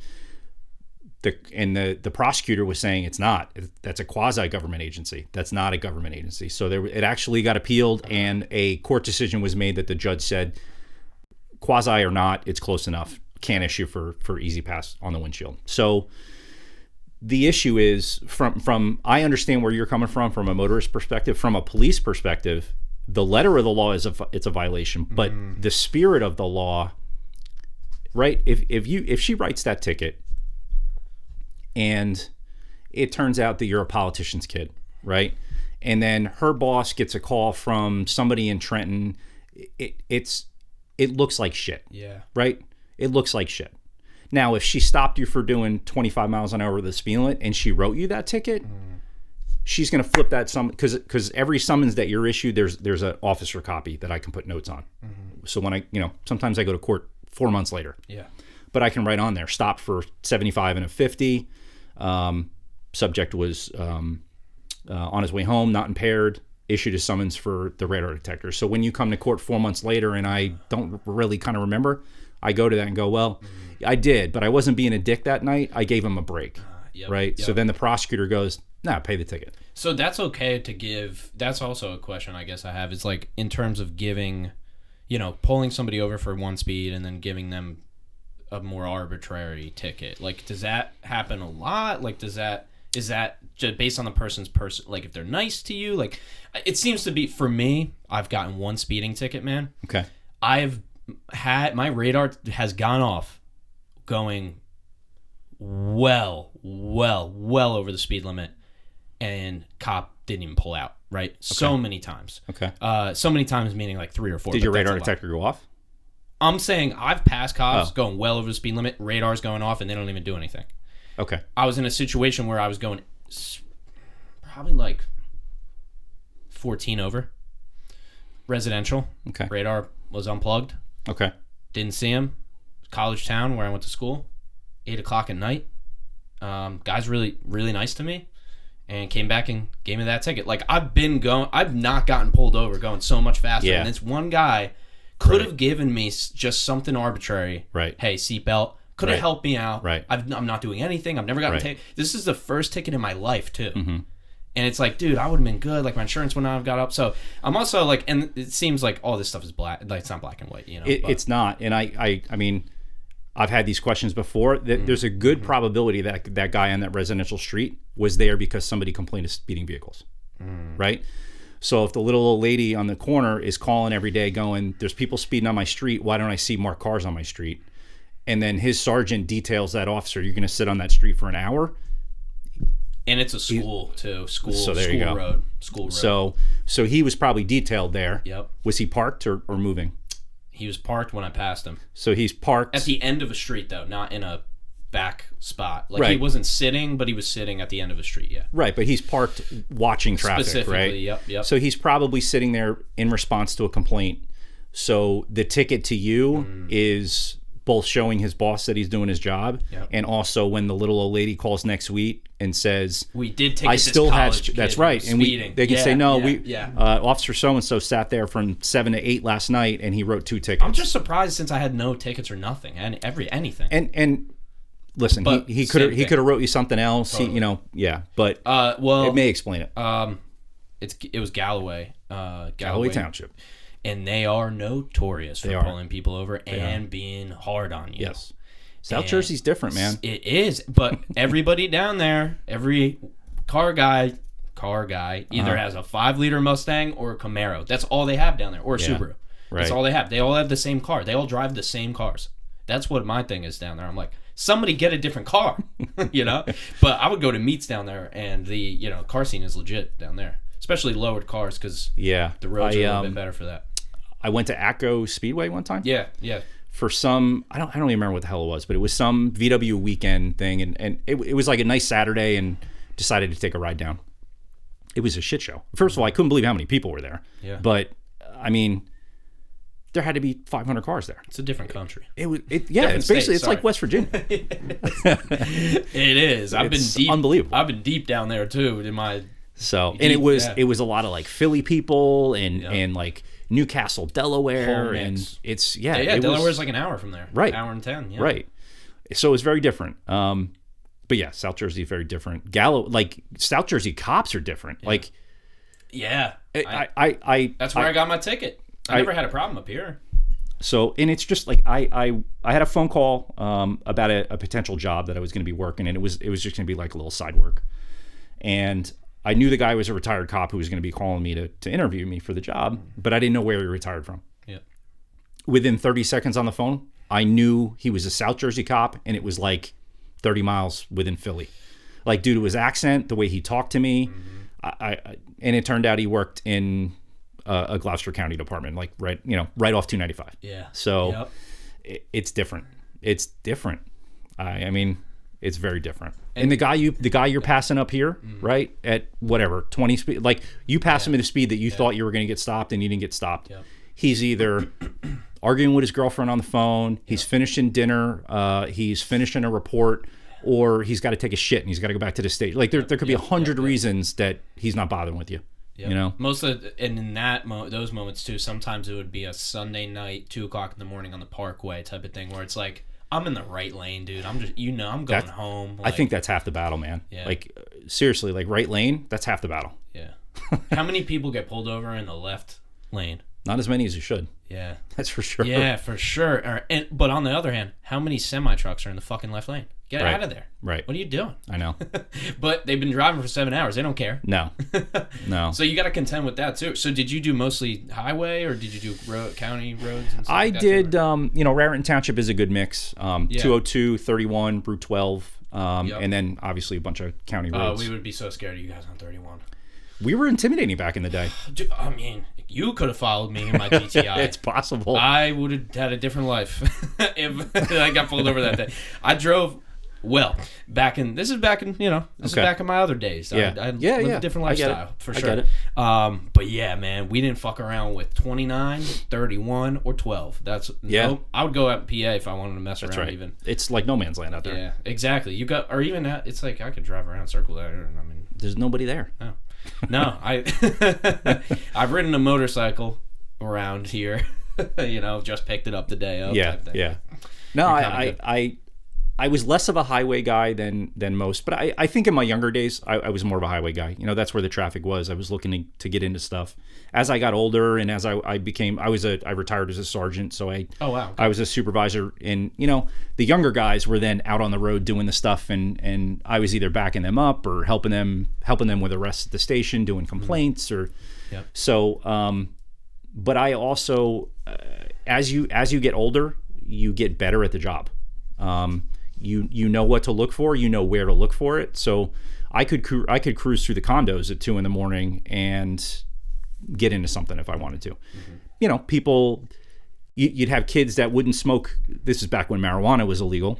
They wouldn't smoke in their parents' house, so they'd come out and sit in their cars and smoke. So I rode. I was on bike patrol for a little bit, so I'd cruise around on a bicycle and smell it. You just smell the weed and just follow it. Yeah. And while weed wasn't a big deal, a lot of times it came with other things, right? So there is so much, Dave, that I want to dive into with cops and weed, and I want to ask you how you got into it, and being a sergeant. I got friends who are officers. I have a friend of mine. Shout out to my friend Riley, man. He was a cop from day one. Okay. He was a cop when he wasn't a cop.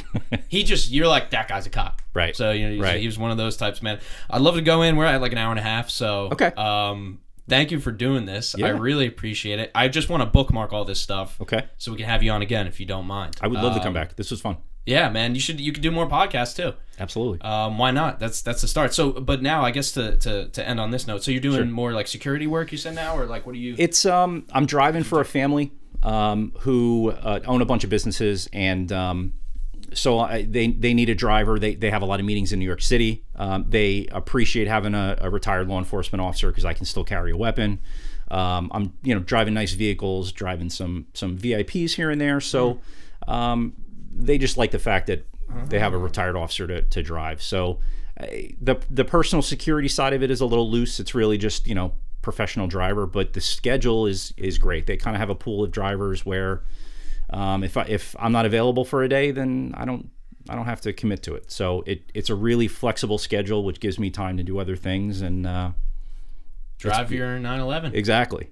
Well, so it's a before we head out of here, for all of my listeners, because we got very high net worth listeners, and they can most of them could afford this car totally. Perfect. So it's a 2015 911 911.1 GT3. Right. Any certain package? No, they're pretty much straight up. It's GT3 got is the GT3, that's right. It's got other than options, I get, or exactly colors and shit. And exactly. It's white. The car's white. It's white. It's got guards red, deviated stitching interior, red seat belts. But that's pretty much. They all drive the same, same engine, same brakes, all that. It doesn't have carbon ceramic brakes or anything crazy. So yeah, it's for sale. I've gotten some offers on it that I haven't accepted at this point. Mm-hmm. The dealer gave me a really good offer on it, right, as a trade-in. Oh, you said that in the post. Yeah. So in the way New Jersey works with the sales tax savings, you get to save the sales tax on the car, right? So I have it listed at $133. Really looking to get $130 for it. It's got a 4-year extended warranty on it, so it shouldn't give anybody headaches. It shouldn't be a money pit. It's been extremely reliable for me. I've had it down in Tennessee in the Great Smoky Mountains a couple times at Tail of the Dragon. Yep. It was awesome. The car didn't miss a beat. It's fantastic. Could use some tires next year, but other than that, it's ready to go. I can't wait to get one. Yeah, absolutely. I don't know if it'll be next time you're on, but I hope so. We're trying. I gotta make a lot more podcasts. Yeah, that's for sure. Just a couple more, brother B, and we got just a few. We gotta have our 911 dialed. So I know you have Facebook. What I'm gonna do is I'm just gonna link the when this comes out. If the car's still up, I'll just link that. Perfect. But yeah, I mean, I don't know if you mind if people reach out to you. No, not at all. I don't know if they will, but I'll not at all. throw your Facebook on there as well. I don't know a lot about much, but I'm happy to talk about the stuff I do know. So I loved it. I had a great time. Really excited to dive into more, police work and things like that. I think next time, and maybe mix it with cars, and then probably dive into whatever you end up getting after this. That sounds good. Yeah. All right. Perfect. Dave, thanks so much for doing this. No problem. I really appreciate it. Really nice to meet you too. Yeah, you got it, man. So for those listening, you guys know the deal. We do the video version on YouTube as well. Brother B, Brandon Ferrero, baby. Thanks for helping me out, man. Anytime. Thank you for having me. You got it, dude. And the team, whole team at Podcast Principle is doing it. You know the deal. We say it every time. We're on all platforms, even the ones nobody uses, and we'll catch you on the next one. All right.